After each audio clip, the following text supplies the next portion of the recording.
अस्सलामुअलैकुम दोस्तों, कैसे हैं आप सब। मैं ज़मीना फ़याज़ एक बार फिर आपके साथ मैं शुरू कर रही हूँ राहे ज़ीस्त बाय ज़हरा बिनते खालिद पार्ट 2। जनवरी की सुबह थी और इस्लामाबाद पर धूप की तमाज़त फैली थी। ऐसे में वो बिल्कुल तैयार सी यूनिवर्सिटी दाखिल हुई थी। मामूल से हटकर आज चेहरे पर एक्साइटमेंट के तासुरात थे। Are you ready guys? Umaima ने गहरी मुस्कुराहट से इस्तफसार किया था। लहजे में कुछ जोश भी था। यस, सब ने यकजा हाँ कहा था तो उमैमा इन सब को इनके काम बताने लगी। उन्हें पूरे सेमेस्टर में सिर्फ इसी दिन का तो इंतज़ार होता था, फ्रेशर्स, नए आने वाले तलबा का पहला दिन यादगार बनाने का। उसके समझाने के बाद सब अलग अलग 2 या 3 का ग्रुप बनाकर खड़े हो गए थे। उनके ग्रुप का एक लड़का उमैमा के कहने पर पानी में रंग भरे गुब्बारों को उठा लाया था। बहुत अच्छे। उमैमा, शाहज़ेब और मुस्तफ़ा कैंपस की तीसरी मंजिल पर रैगिंग के साथ खड़े थे और दूसरी मंजिल से ऊपर आते जूनियर्स पर वो गुब्बारे फोड़ते ऐसे गायब हुए जैसे गधे के सर से सींग। फ्रेशर्स जो यूनिवर्सिटी के पहले दिन की मुनासबत से अच्छा इंप्रेशन डालने के लिए नए नए जोड़े कपड़े जूते पहन कर आते थे, अपने ऊपर गिरते मुख्तलिफ रंग देख कर बेहोश होने को थे। दूसरी तरफ अबीहा, ज़ैद और शमाइम ने एक फ्रेशर की मदद करते हुए उसे अंधेरे कमरे में बंद कर दिया था। हुआ कुछ यूँ था कि वो घबराया हुआ लड़का उनके पास मदद के लिए आया था और अबीहा लोग तो पहले ही मौके की ताक में थे। उसे शायद किसी ने बताया नहीं था कि यूनिवर्सिटी के पहले दिन कभी भी मदद के लिए किसी के सामने पेश नहीं होते और सीनियर्स के सामने तो बिल्कुल नहीं। एक्सक्यूज़ मी, क्या आप मुझे मेरी मतलूबा क्लास तक पहुंचा सकते हैं? अनजान आवाज़ पर अबीहा ने अपने गॉगल्स उतारे और उसे सरता पैर देखा। श्योर, वाई नॉट, अबीहा ने खुशदिली से कहा और तीनों आगे आगे चलने लगे और वो घबराया हुआ फ्रेशर उनके पीछे चलते हुए दिल में खुश था कि कितने अच्छे लोग हैं। ये रही आपकी मतलूबा क्लास, ज़ैद ने मुस्कुराकर कहा तो शुक्रिया अदा करता दरवाज़ा खोलता अंदर बढ़ गया, लेकिन अंदर अंधेरा देखकर किसी गड़बड़ का एहसास हुआ और वापस मुड़ने लगा कि तभी दरवाज़ा लॉक होने की आवाज़ आई। हेलो, कोई है? खोले दरवाज़ा, हेलो। वो घबराया हुआ फ्रेशर मज़ीद घबराते हुए बोला तो दरवाजे के उस पार उन तीनों के फलक शगाफ कह कहे सुनने को मिले। वो जिस क्लास में उसे छोड़ आए थे वो ब्लॉक के इस हिस्से में थी जहाँ बहुत कम लोग जाते थे, क्योंकि वो एरिया ज़ेर इस्तेमाल फ़िलहाल नहीं था। उनका इरादा उसे कुछ घंटों बाद आकर निकालने का था। फिर तीसरी तरफ फरहान और आलिया हर आते जाते फ्रेशर की कमर पर एक पर्ची चस्पा कर रहे थे, जिस पर मुख्तलिफ नोट लिखे हुए थे, जिनमें मैं पागल हूँ, मुझे हाथ लगा कर दिखा, make a prank on me, slap me if you can जैसे बहुत से नोट शामिल थे। उमैमा अब अपना फेवरेट प्रैंक करने के लिए तैयार थी। गॉगल्स की जगह अब ये ग्लासेस लगाओ। अबीहा ने उसकी ग्लासेस उतार कर ज़ैद की ऐनक उसे पहनाई। हुलिया थोड़ा बहुत सोबर करने के बाद वो एक क्लास में दाखिल हुई। बाकी का ग्रुप भी वही फ्रेशर्स बनते हुए उसी क्लास में बैठ गए। उसे सीरियस अंदाज में अंदर दाखिल होता देखकर बहुत से तुलबा उसे ही प्रोफेसर समझते एहतराम में सलाम करने लगे। वो संजीदगी से सलाम का जवाब देती डाइस पर अपने हाथ में मौजूद मारकर रखती क्लास की जानिब घूमी जो हर तरह की तुलबा की अक़साम से भरी पड़ी थी। अस्सलामु अलैकुम everyone, I hope you are all fine. Umaima संजीदगी से कहती पेशा वाराना मुस्कुराहट से उनसे मुखातिब थी। I am Umaima Shayan. उसने अपना तारुफ मुख्तसर सा करवाया था। जिनका तारुफ ज़माना करवाए उन्हें खुद का तारुफ करवाते मज़ा नहीं आता। आज हम पढ़ने की बजाय आप लोगों से कुछ जान पहचान कर लेते हैं। बारी बारी से अपना नाम और ज़िंदगी के गोल्स बताएंगे। तो बेटा आप शुरू करें। उमैमा इतनी संजीदगी और मतानत से बोल रही थी कि सब तुलबा पर उसका एक रौब तारी हो गया था। सबने बारी बारी अपना तारुफ करवाया और एक इंतहाई बोरिंग लेक्चर गुजारा। किसी को किसी के बारे में जानने में दिलचस्पी नहीं थी। सबको खुद के बारे में बताने का तजस्सुस था। आखिरकार पूरे 1 घंटे तक जारी रहने वाली गुफ्तगू का अख्तिताम करते हुए उमैमा बोली, उम्मीद करती हूँ कि आपका वक्त अच्छा गुजरा होगा और अब तक आपका पहला लेक्चर ज़ाया हो चुका है। तो बताती चलूँ कि मैं कोई प्रोफेसर नहीं हूँ, आपकी सीनियर हूँ। यूनिवर्सिटी में पहला दिन मुबारक, खुदा हाफिज़। उमैमा कहते हुए सबके खुले मुंह देखकर एक शान से चलती हुई कमरे से बाहर निकल गई। पीछे उसके दोस्तों के कह कहे क्लासरूम में गूंजे थे। बस बद्दुआ मत देना छोटो, अबीहा कहते हुए बाकियों के साथ बाहर निकल गई और वो पीछे सब एक दूसरे का मुंह देखते रह गए कि कितनी सफाई से वो उनका यूनिवर्सिटी में पहला लेक्चर ज़ाया कर चुके थे। इसी तरह मज़ीद बहुत सी शरारतों के साथ वो फ्रेशर्स का पहला दिन यादगार बनाने में कामयाब हो गए। वो थकी थकी सी ऑफिस से घर आई थी। आजकल वो एक बिजनेस पार्टनर की तलाश में रोज़ किसी न किसी से मिल रही थी। किसी को पसंद ना आती और कोई उसे पसंद ना आता। अस्सलाम वालेकुम। हवा घर दाखिल होती थकी हुई आवाज़ में बोली थी। वालेकुम अस्सलाम। हवा बेटी इधर आ जाओ। ज़नीरा ने सलाम के जवाब के साथ बुलाया। वो सीटिंग एरिया में दाखिल हुई जहाँ एक खूबसूरत सी बादामी आंखों वाली औरत ज़नीरा बेगम के साथ बैठी हुई थी। हवा ने मुस्कुराकर सलाम किया तो उन्होंने मोहब्बत से उसे गले लगाया। ये तो हूबहू नूर की कॉपी है, माशाअल्लाह। हवा के चेहरे पर एक जानदार मुस्कुराहट ने अहाता किया। उसे अच्छा लगता था जब उससे उसकी माँ से मुशाबहत दी जाती थी। हवा, ये आयज़ा है, मेरी भतीजी। कुछ सालों पहले इसके शौहर की वफ़ात हो गई थी। उसके बाद ये आज मिलने आई है, वरना अक्सर आया करती थी। ज़नीरा के बताने पर वो मुस्कुराने लगी। उसने आयज़ा को पहचान लिया था। जी मुझे याद है, मैं तब इतनी भी छोटी नहीं थी नानू। हवा ने शरारती मुस्कुराहट से कहते हुए जैसे याद दिलवाया था, जिस पर वो दोनों मुस्कुरा दी। क्या उमैमा नहीं आई अब तक? हवा ने घड़ी पर 4 बजे देखे तो कहा। नहीं, आज नए तलबा आए हैं ना, तो वो कह रही थी कि हमेशा की तरह अपने ग्रुप के साथ मिलकर उन्हें गाइड करेगी। ज़नीरा बेगम ने मोहब्बत से चूर लहजे में कहा था। नानू को पता चल जाए कि वो फ्रेशर्स को किस किस्म का गाइड करती है तो नानू का दिल तो क्या, गुर्दे भी मुंह को आ जाए। हवा आहिस्तगी से बड़बड़ाई थी। कुछ कहा बेटी? आयज़ा के पूछने पर वो गड़बड़ाई। नहीं खाला, मैं फ़्रेश होकर आती हूँ और फिर आप दोनों को ज्वाइन करती हूँ। हवा अभी तक अबाया पहने हुए थी। नकाब उसने लाउंज में दाखिल होते ही चेहरे से सरकाया था। नहीं बेटा, मैं अब वापसी के लिए निकलूंगी। आयज़ा ने घड़ी पर वक्त देखते हुए कहा था। दोपहर का खाना वो कुछ देर पहले ही ज़नीरा बेगम के साथ खा चुकी थी। अरे बिल्कुल नहीं खाला, आप डिनर के बगैर घर बिल्कुल नहीं जाएंगी। हवा ने फ़ौरन नफ़ी में सर हिलाते हुए कहा था। हवा बिल्कुल ठीक कह रही है आयज़ा, तुम खाने के बगैर नहीं जाओगी, बल्कि मैं तो कहती हूँ रात ही रुक जाओ। ज़नीरा के कहने पर वो मुस्कुरा दी। रात के खाने तक तो ठीक है, लेकिन मैं रात नहीं रुक सकती। हाशिर और हमारा घर नहीं है, तो आरिज़ रात का खाना अकेले नहीं खाएगा। आयज़ा ने कहा तो ज़नीरा ने सर हिला दिया। हवा फ्रेश होकर किचन में आ गई और पहले से बनने वाली डिशेस में 1-2 मज़ीद इजाफा करवा कर बाहर आ गई। तब तक सीटिंग एरिया से उमैमा की आवाज़ आने लगी तो वो भी उधर ही चल दी। और उमैमा, आप आजकल क्या कर रही है बेटा? आयज़ा के इस्तफसार पर वो जवाबन कहने लगी, मेरा लास्ट सेमेस्टर चल रहा है और साथ अपना बिजनेस चला रही हूँ। उमैमा सुबह वाले कपड़ों में ही मलबूस थी। बाल कुछ बिखर चुके थे, जिसे उसने हाथों की मदद से बैठे बैठे ही जूड़े में मकीद करने की कोशिश की थी। कैसा बिजनेस? आयज़ा खुशदिली से बोली थी। यूएच क्लोथिंग, ब्राइडल ड्रेसेस बनाती हूँ। उमैमा ने मुस्कुरा कर वजाहत की थी। उसे अच्छा लगता था अपना कामयाब बिजनेस चलाने पर। छोटा सा मगर अपना। क्या मैं विज़िट कर सकती हूँ? आयज़ा ने इजाज़त चाही तो वह हंस दी। ऑफ कोर्स, मुझे बहुत खुशी होगी। उम्मीद है आपको भी पसंद आएगी मेरी छोटी सी काविश। उमैमा ने मुस्कुराते हुए कहा था। ज़नीरा और हवा उनकी गुफ्तगू एंजॉय कर रहे थे। उमैमा किसी रिश्तेदार से ज़्यादा घुलती मिलती नहीं थी, मगर आयज़ा बचपन में उनके जहन में अपना एक अच्छा तासुर बना चुकी थी, तो उमैमा उनके साथ फ़ौरन घुल मिल गई थी। मेरी बहू भी बिज़नेस का सोच रही थी। उसने काफ़ी देर काम भी किया है और तजुर्बाकार भी है, मगर आरिज़ ने मशवरा दिया था कि अकेले कोई काम करने की बजाय किसी के साथ कोलैब कर ले। उन्होंने बातों बातों में यूं ही अपनी बहू के बारे में कह दिया था, लेकिन उमैमा और हवा की आंखें चमकी थी। हवा भी आजकल अपने ब्रांड के साथ पार्टनर की तलाश में थी। उमैमा के बताने पर वो हैरान हुई। अरे आज तो इंकशाफ हो रहे हैं, हवा भी अपना ब्रांड लॉन्च कर चुकी है, माशाल्लाह। आयज़ा के कहने पर हवा मुस्कुरा दी। जी बिल्कुल, आप इसे भी विज़िट कीजिएगा। हिजाब बाय हवा। इस तरह बहुत सारी बातों के बाद खाना खाया गया और खाने के दौरान भी काफ़ी बातें होती रही। फिर आयज़ा अपने घर के लिए रवाना हो गई। रात की तारीकी फैले कुछ ही वक्त गुजरा था जब आयज़ा की गाड़ी कसर सुल्तान में दाखिल हुई और टायरों की चड़चड़ाहट ने फिज़ा में फैला सुकूत तोड़ा था। जैसे ही वो लाउंज में दाखिल हुई, आरिज़ की शिकवा कुना आवाज़ उनके कानों से टकराई। अमारा भाभी और हाशिर भाई गए? क्या गए? आप तो भूल ही गई कि आपकी तीसरी भी कोई औलाद है। आयज़ा हमेशा अमारा को अपनी औलाद में गिनती थी, इसलिए आरिज़ ने भी उन्हीं के अंदाज में कहा था। तुम्हारे लिए ही वापस आई हूँ। आयज़ा मुस्कुराते हुए उसके गाल खींचते हुए बोली। वो आज भी उनके लिए छोटा सा आरिज़ था, जो माँ की दूरी पर उनसे नाराज़ हो जाया करता था। तो क्या आप भाग गई थी? आरिज़ ने शरारत से कहा तो आयज़ा ने उसके कंधे पर थप्पड़ रसीद किया। हट बदमाश, अपनी माँ से कौन ऐसी बातें करता है? आयज़ा के कहने पर उसने अपनी स्वेटर के नामौजूदा कॉलर अकड़ाए।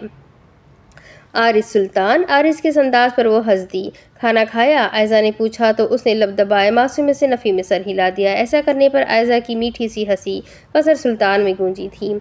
अभी लाती हूँ। आयजा के कहने पर वो मुस्कुरा दिया। आयजा उठकर किचन में आ गई तो वो भी उनके पीछे पीछे वहाँ पहुँचा। पहले ये बताए कि आप थी किधर? आरिस ने कहा तो वो मुस्कुराते हुए कहने लगी, अपने लिए बहू ढूंढने। आयजा ने कहा तो आरिस का ग्लास पकड़ता हाथ रुका और बादामी आंखों में बेजारी की झलक नजर आई। फॉर गॉड सेक माँ जी, इतनी भी क्या जल्दी है? आपको मेरी आज़ादी क्यों पसंद नहीं?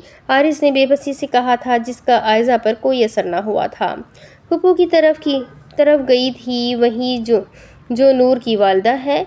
उनके कहने पर आरिस ने याद करना चाहा। नूरे खाला जिनकी डेथ हो गई थी? अचानक याद आने पर उसने पूछा। उसे वो याद थी, मासूम चेहरे और रोशन आंखों वाली औरत, क्योंकि उसकी माँ बचपन में उसे साथ लिए नूर से मिलने जाया करती थी और वो वहाँ नूरे खाला की बेटी से खेला करता था। हाँ, जिनकी 2 बेटियाँ थीं और जिनका शौहर आयजा और भी कुछ कह रही थी कि वो बोला, जी जी मुझे याद आ गया। तो आप क्या उनकी बेटियों को देखने गई थी? एम आई राइट? हारिस ने पूछा तो आयजा ने सर हिला दिया। हवा और उमैमा। हवा बड़ी है और उमैमा छोटी। वैसे तो हवा तुम्हारी उम्र की है, लेकिन मुझे तुम्हारे लिए उमैमा पसंद आई है। न जाने क्यों मुझे वो पहली नज़र में ही भाग गई है। आयजा खाना गर्म करते हुए बोल रही थी और आरिस बेजारी से सुन रहा था। उसे अभी शादी नहीं करनी थी। माँ जी समझ क्यों नहीं रही? क्यों? कौन कहता है कि शादी का दबाव सिर्फ लड़कियों पर डाला जाता है? कभी कभी लड़कों की मर्जी के खिलाफ भी शादियाँ होती है और आरिस को इस बात का अच्छे से अंदाज़ा हो रहा था। ऐसा नहीं था कि उसने शादी करनी ही नहीं थी, लेकिन अभी वो किसी को ज़िंदगी में शामिल नहीं करना चाहता था। अच्छा, आरिस ने जवाबन बस यही कहा और प्लेट अपनी जानिब खिसकाई। वो इस वक्त किचन टेबल पर बैठा था, मगर मसला ये है कि वो अभी शादी नहीं करना चाहती। इस बात पे आरिस की आंखें चमकी थी। ये तो बहुत अच्छी बात है। मेरा मतलब है कि ये तो अच्छा हो गया कि दोनों को टाइम मिल जाएगा ना। मैं उसे जानता हूँ ना वो मुझे, तो हम कुछ अरसे में एक दूसरे को जान लेंगे।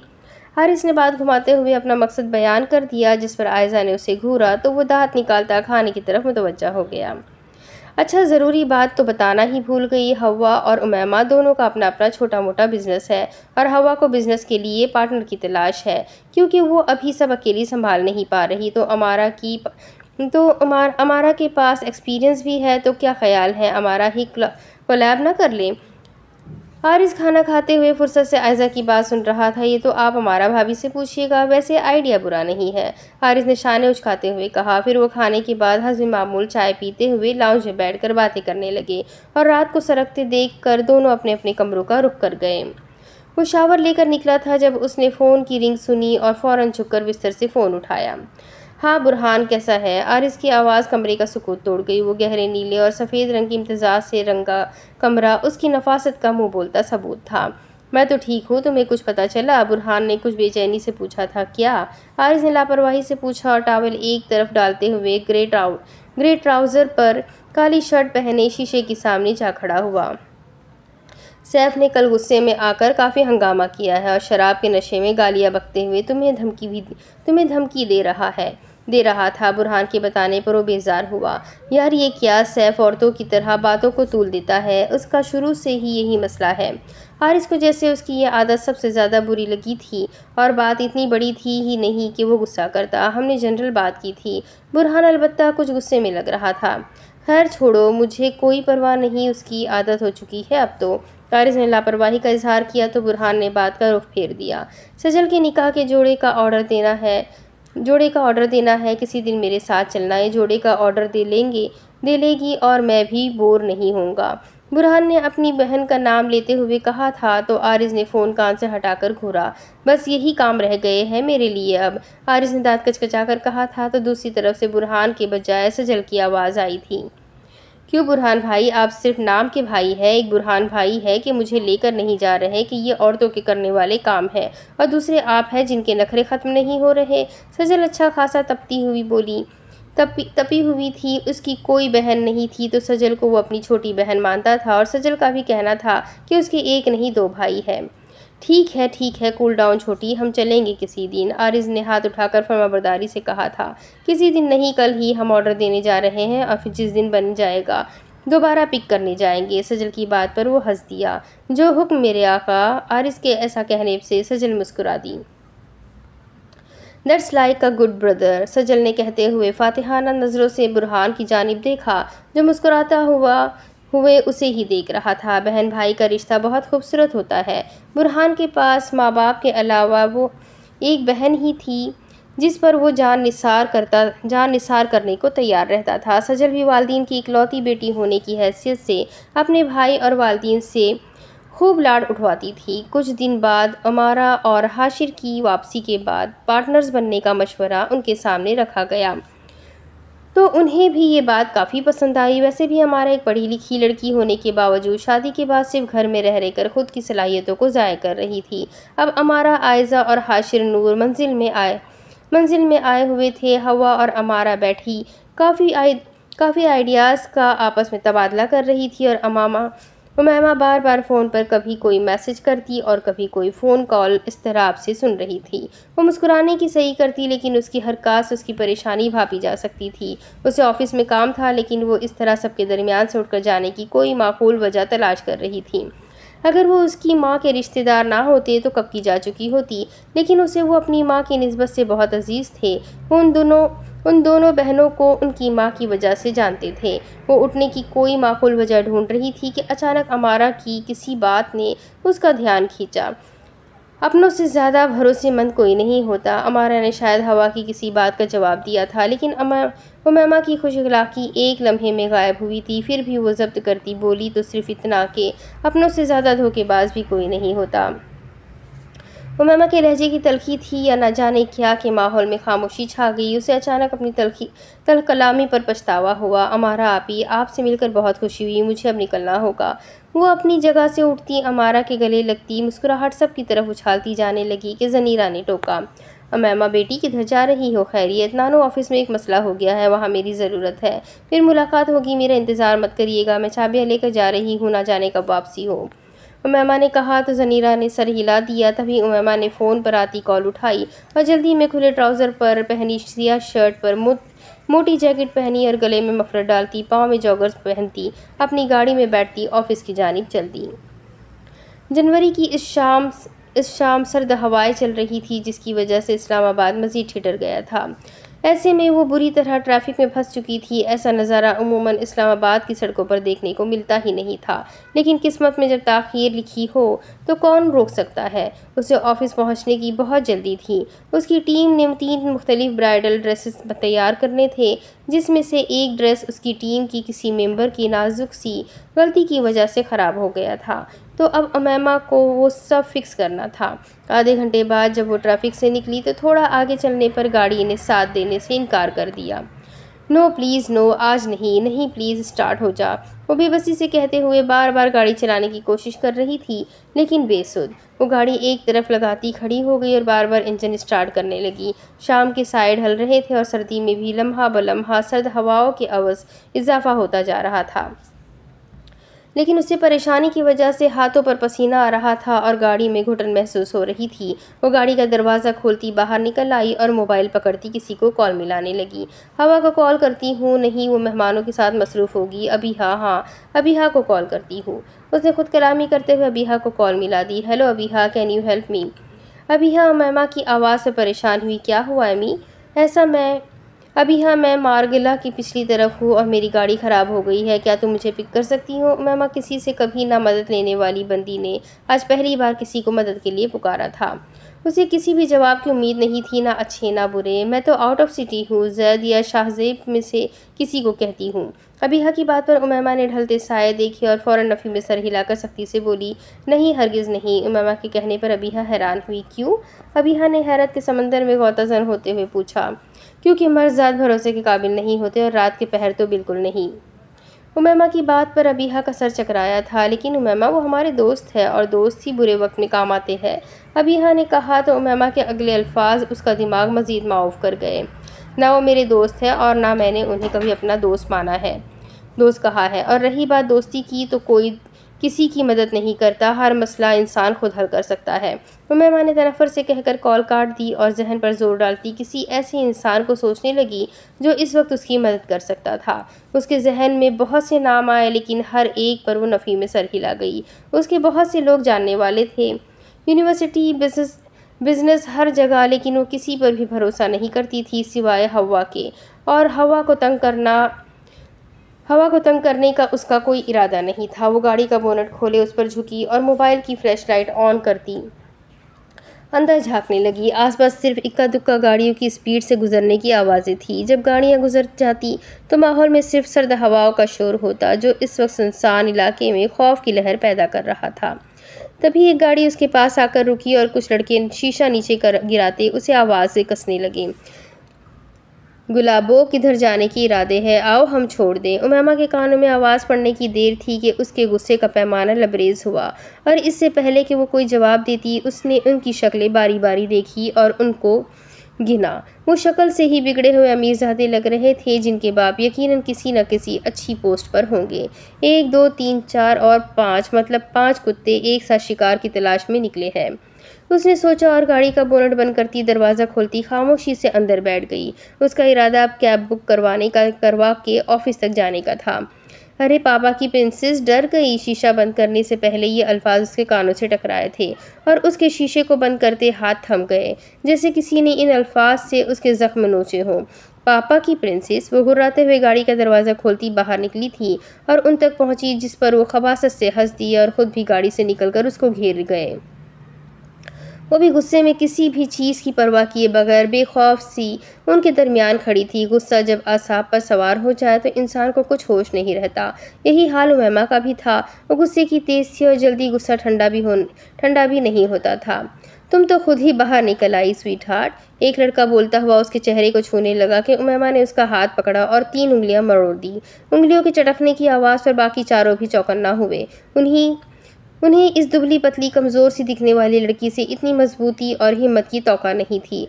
तुम्हारे हाथों के साथ साथ मुंह और टांगे भी तोड़ दूंगी अगर मुझे छूने की कोशिश भी की तो। उमैमा ने इतनी सख्ती और कुव्वत से कहा कि कुछ सेकंड के लिए वो उन्हें भूखी शेरनी लगी थी। तुम्हें नहीं लगता कि तुमने गलती की है गाड़ी से निकल कर और इसके बाद हमारे लड़के पर हाथ उठाकर? उनमें से एक लड़का उसकी जानिब कदम बढ़ाते हुए बोला था। वो पांचों उसे ऐसे घेरे हुए थे कि वो कहीं से भाग नहीं सकती थी। नहीं, मुझे लगता है कि तुम लोगों ने गलती कर दी मुझे पापा की प्रिंसेस कहकर। नफरत है मुझे इस लफ्ज़ से। उमैमा ने नफरत भरे गुस्से से कहा था तो वो लड़का फिर उसकी जानिब कदम बढ़ाने लगा। उमैमा एकदम घूम कर झुकी और उसकी टांग पर जॉगर से वार किया, जिससे वो एकदम ज़मीन बोस हुआ था, क्योंकि वो इस हमले के लिए तैयार नहीं था। उमैमा को इतना तो अंदाज़ा हो ही गया था कि ये औबाश किस्म के लड़के सिर्फ फ्लर्ट करना और लड़कियों को तंग करना जानते हैं। इनमें से किसी को तमीज़ से वार करना नहीं आता। ये मंजर देखकर बाकी चारों लड़के एक साथ उस पर झपटे थे। इससे पहले कि वो उमैमा तक पहुंचते, एक गाड़ी उनके बिल्कुल करीब आकर रुकी थी। लड़कों ने एकदम उस जानिब देखा और उमैमा ने मौके का फ़ायदा उठाकर एक के बाद एक वार चारों पर किए थे। किसी के पेट पर, किसी की टांग पर, किसी के बाजू पर, किसी के मुंह पर। गाड़ी से निकलने वाले 2 और लड़के थे जो पहले ये मंजर देखते हैरान हुए और फिर महफूज मुस्कुराहट ने लबों का इहाता किया। ये तो वही लड़की है, बुरहान ने आरिस के कान में कहा, लेकिन आरिस स्ट्रीट लाइट्स की रोशनी में उसका चेहरा पहचान न सका कि आरिस किस लड़की का हवाला दे रहा है। तभी वो लड़का उठा जिसे उमैमा ने सबसे पहले मारा था, तो आरिस ने उसे गर्दन से दबोच लिया। एक और लड़का पहले की मदद करने के लिए उठा, जिसे बुरहान ने मुंह के बल ज़मीन पर गिरा दिया। दूसरों की घर की इज्जत पर निगाह डालने वाले क्यों भूल जाते हैं कि उनके घर में भी कोई इज्जतदार बैठी होगी। आरिस ने तनफ्फुर से कहते हुए उसकी शहरक पर मजीद दबाव डाला तो उस लड़के को सांस लेने में दुश्वारी होने लगी। उमैमा सारी कार्रवाई खामोश तमाशाई बनी देख रही थी। छोड़ो आरिस, इसका सांस बंद हो जाएगा, बुरहान ने कहते हुए उसका बाजू खींचा था। राह चलती लड़की को मुश्किल में देखकर उसकी मदद की बजाय गलत फ़ायदा उठाने वालों को सांस लेने का हकदार होना भी नहीं चाहिए। आरिस ने कहकर झटके से उसे छोड़ा तो वो ज़मीन पर गिरता लंबे लंबे सांस भरने लगा। बाकी 4 ज़मीन पर गिरे पड़े थे। आप इस वक्त अकेली इधर क्या कर रही है? आरिस का लहजा पहले के बरक्स अब हमवार था। अलबत्ता उमैमा का गुस्सा अभी भी ठंडा नहीं हुआ था। क्यों, तुम मेरे बाप हो जिसे बताऊं? उमैमा ने गुस्से से कहा था, जैसे अब बाकी का गुस्सा उस पर उतारने का इरादा रखती हो। भलाई का ज़माना ही नहीं। बुरहान की बड़बड़ाहट उससे मजीद तेज दिला गई थी। ओ मिस्टर, मैंने तुम लोगों को नहीं कहा था कि मेरी मदद करो। तुम लोग भी गुजर जाते जैसे बाकी मुझे अकेला इनके दरमियान खड़ा देखकर गुजर गए थे। उमैमा ने तनफ्फुर से कहा था, जिस पर वो दोनों खामोश हो गए। अगर औरत ज़ात मर्दों पर भरोसा नहीं करती तो उसके ज़िम्मेदार भी तो मर्द ही है ना, मगर सारे नहीं। कुछ बेज़मीर और ख़ुदपरस्त होते मर्द हैं जिन्होंने मर्दों का नाम बदनाम कर रखा है, वरना हर एक की तरबियत वैसी नहीं होती। कुछ लम्हे खामोशी में सर के उमैमा गहरी सांसें भरती अपना गुस्सा ठंडा कर रही थी। क्या आपकी गाड़ी खराब हो गई है? आरिज़ ने बेतुका से सवाल पूछा। नहीं नहीं, फैशन पीस के तौर पर खड़ी की है, उमैमा ने जलकर कहा। तो बुरहान बमुश्किल अपना कहकहा रोका क्योंकि आरिज़ का भारी हाथ खाने का फिलहाल उसका कोई इरादा नहीं था। लड़के नीचे लेटे कर रह रहे थे। किसी का मुंह सूज गया था तो कोई टांग लेकर बैठा था, किसी की नाक से खून बह रहा था और कोई बेमकसद ही लेटा था सड़क पर। आप चले यहाँ से, रात काफ़ी हो गई है, ये एरिया सेफ नहीं है इस वक्त, आरिज़ ने कहा। तो उमैमा ने आंखें घुमाई। मेरी गाड़ी ख़राब है, उमैमा ने एक एक लफ्ज़ चबा चबा कर बोला था। आप चले, मैं आपको छोड़ देता हूँ, आरिज़ ने नरमी से हल पेश किया। वो अब अकेली लड़की को यूं बीच सड़क पर नहीं छोड़ सकता था, वो भी इस सूरत में जब पहले ही एक बार उसे हिरासा करने की कोशिश की गई थी। तुम्हें क्या लगता है मैं तुम लोगों के साथ जाऊंगी? उमैमा के बेयकीनी से कहने पर वो दोनों एक दूसरे का मुंह देख कर रह गए। तो आप यहाँ भी खड़ी नहीं रह सकती, भरोसा तो करना होगा, आरिज़ ने समझाते हुए कहा था। हवा में खनकी बढ़ती जा रही थी और तेज़ हवाओं का रुख भी बदल रहा था। मर्द ज़ात और भरोसा कुछ हजम नहीं हो रहा, उमैमा ने तंज़िया अंदाज में हंसते हुए कहा था।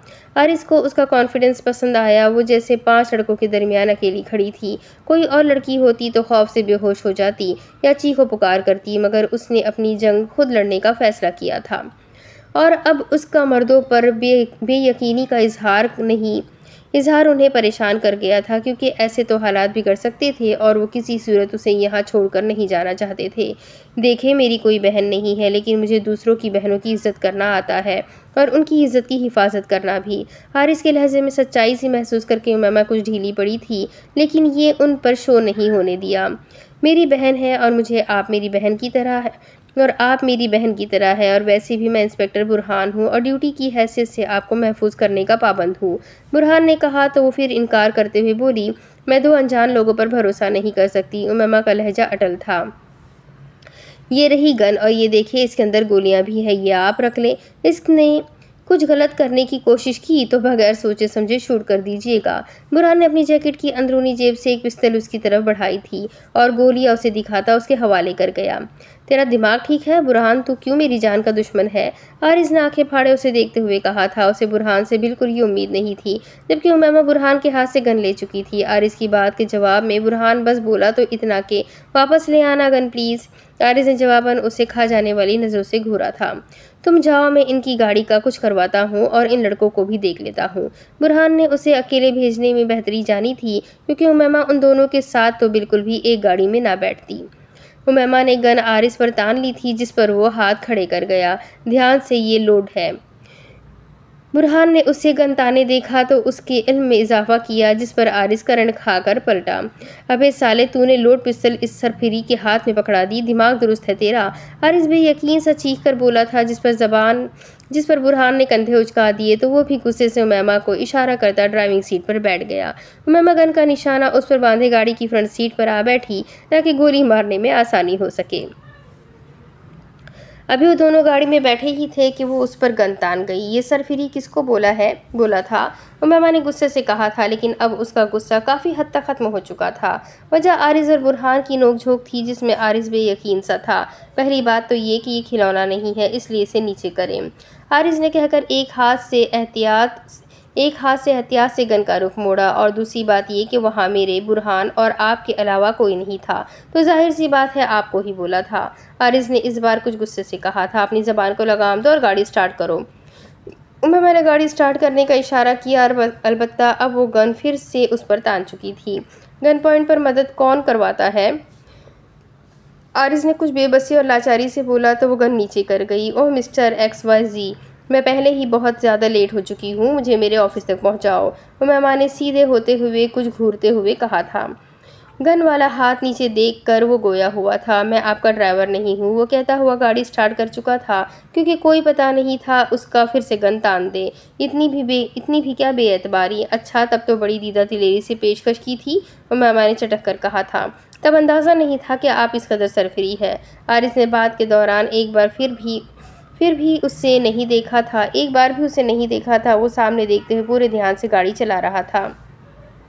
तुमने एक बार फिर मुझे सरफिरी बोला तो मैं तुम पर ये गन खाली कर दूंगी, उमामा ने कहते हुए दोबारा उस पर गन तानी थी। ओके, रिलैक्स रिलैक्स, एड्रेस समझा दे मुझे, हारिस ने हार मानते हुए कहा। तो वो उसे ऑफिस के बजाय घर का एड्रेस समझाने लगी। इस सब के बाद अब वो ऑफिस नहीं जाना चाहती थी। आज के लिए इतना एडवेंचर काफ़ी था। वो उसे नूर मंजिल के सामने उतारते हुए कहने लगा, बंदा शुक्रिया ही बोल देता है। उमैमा ने घर का दरवाज़ा खुलवा कर गन उसे वापस पकड़ाई और घर के अंदर जाने लगी थी कि उसके अल्फाज ने उसे पलटने पर मजबूर कर दिया। गन वापस कर रही हूँ ना, यही बहुत है तुम्हारे लिए, उमैमा कहकर अंदर चली गई। लेकिन उसकी तरफ पीठ होने के बाद वो नहीं देख सकता था कि उमैमा के चेहरे पर एक गहरा तबस्सुम फैला है। उमैमा शायद ज़िंदगी में पहली बार किसी मर्द के साथ इतनी कामयाब गुफ्तगू करके आई थी। कम अज़ कम ये उमैमा के नज़दीक कामयाब गुफ्तगू ही थी। इसकी मदद करना मेरी 28 साला ज़िंदगी की सबसे बड़ी गलती थी। आरिस गुस्से से बड़बड़ा कर रह गया। उसने भी गाड़ी स्टार्ट की ही थी कि बारिश के कतरे गाड़ी के शीशे को नम कर गए। जोर उस पर है न हालात पे काबू यारो, जाने अब क्या हो मुलाकात का पहलू यारो। कितने ज़ख्मों के तबस्सुम का पता देते हैं मेरी पलकों पे सुलगते हुए जुगनू यारो। ज़ख्म इस तौर से महके है सरे शाम फिराक, दूर तक फैल गई दर्द की खुशबू यारो। कितने ख्वाबों को निचोड़ा है तो इन आँखों से, आज टपका है ये जलता हुआ आंसू यारो। दोनों आलम मेरी बाहों में सिमट आए थे, राज शानों पे परेशान थे वो गेसू यारो। लोग कहते थे ना पिघलेगा वो पत्थर शाहिद, तुमने देखा मेरे अशार का जादू यारो। रात के 9:30 बज चुके थे। वो खामोशी से लाउंज का दरवाज़ा खोलती बगैर किसी आहट के अपने कमरे तक पहुंची थी और बिस्तर पर बैठकर जॉगर्स उतारे थे कि बारिश के कतरों की आवाज़ आई। वो जैकेट उतारती नंगे पाँव चलती बालकनी तक आई और बालकनी का दरवाज़ा खोलती उस पर शेल्टर कर गई। शेल्टर की वजह से बालकनी पर मौजूद बरसता आसमान ढक गया था। उमैमा ने हाथ बढ़ाकर बालकनी की फेरी लाइट्स ऑन कर दी थी। फिर खामोशी से झूले पर बैठती बरसते बादल को देखने लगी। उसे बारिश पसंद थी। हर आम लड़की की तरह वो बारिश को देखकर अपना हर गम भूल जाती थी और मुस्कुराने लगती थी। बारिश की वजह से सर्दी में भी इजाफा हो गया था, लेकिन वो लापरवाह सी खुले ट्राउज़र पर ब्लैक शर्ट पहने पाँव बालकनी के सर्द फर्श पर रखे हौले हौले झुला रही थी। फिर एक हेवला सा उसके सामने नमूदार हुआ जो देखते ही देखते उसकी शक्ल इख्तियार कर गया। उमैमा ने सख्ती से आंखें मींची। नहीं, मैं अभी तुमसे कोई बात नहीं करना चाहती, मुझे कुछ पल सुकून चाहिए प्लीज़, उमैमा ने सामने खड़ी लड़की के चेहरे से नज़रें हटाते हुए कहा। क्यों घबराती हो हमेशा मेरा सामना करते हुए? सामने खड़ा हेवला गोया हुआ था। क्योंकि तुम हकीकत नहीं हो, तुम सिर्फ मेरे दिमाग का फतूर हो, उमैमा ने दांत पीसते हुए कहा था। उमैमा, मैं तुम हूँ और तुम मैं, उस हेवले ने उसे समझाना चाहा। तुम सिर्फ मेरे दिल की आवाज़ हो जो हमेशा मुझे भटका देती है, उमैमा ने जैसे एतराफ़ किया था उसकी मौजूदगी का। आज तुम उस लड़के की वजह से मुस्कुराई थी, मुझे अच्छा लगा कि कोई तो है जिस पर तुमने भरोसा किया, उस हेवले ने उसे मोहब्बत से देखते हुए कहा था। वो दिल की आवाज़ थी, वो उसका दिल था और दिल तो सिर्फ मोहब्बत का तलबगार होता है ना। खबरदार, तुमने मुझे भटकाने की कोशिश की तो। और रही बात उस लड़के पर भरोसे की, तो मैंने उस पर भरोसा नहीं किया था। मुझे उस वक्त किसी की मदद की ज़रूरत थी तो बस उससे मदद ली थी। उमैमा ने दिल के ख़िलाफ़ बोला था क्योंकि वो दिमाग की आवाज़ थी। बिल्कुल नहीं, तुम कैब करवा कर वापस जा सकती थी, लेकिन तुम नहीं गई। क्यों? फिर तुमने उस पर भरोसा करने को तरजीह दी, क्यों? उस हेवले ने उसे फिर से अपनी बातों में उलझाया। बस करो, खामोश, मुझे तुम्हें सफाइयाँ देने की ज़रूरत नहीं है। मैंने ना पहले कभी तुम्हारी सुनी थी और ना अब तुम्हारी सुनूंगी। ये कहकर बरसती बारिश और हेवले को बालकनी में ही छोड़ती खुद उठकर कमरे में आ बैठी और बालकनी का दरवाज़ा ज़ोर से बंद कर डाला, जैसे उस हेवले के अंदर आने के रास्ते कलम किए हों। लेकिन वो तो दिल की आवाज़ थी जिसे ज़ाहिर होने के लिए किसी चौखट के खुलने की उम्मीद नहीं थी। वो बेचैनी से इधर उधर टहलने लगी, फिर साइड टेबल की दराज खोली और कोई गोली निकालती उसे मुंह में फाँकती पानी का गिलास मुंह से लगा गई। उसे इस वक्त सुकून चाहिए था, वो सिर्फ सुकून से सोना चाहती थी। दिल और दिमाग की जंगों में वो पिस कर रह गई थी। आज बहुत अरसे बाद फिर उसका दिल और दिमाग उसके आमने सामने हुए थे। उस हेवले की मौजूदगी का हकीकत से कोई ताल्लुक़ नहीं था, ये सिर्फ उमैमा के दिमाग में मौजूद था जिसे वो अपने सामने होता हुआ महसूस कर सकती थी।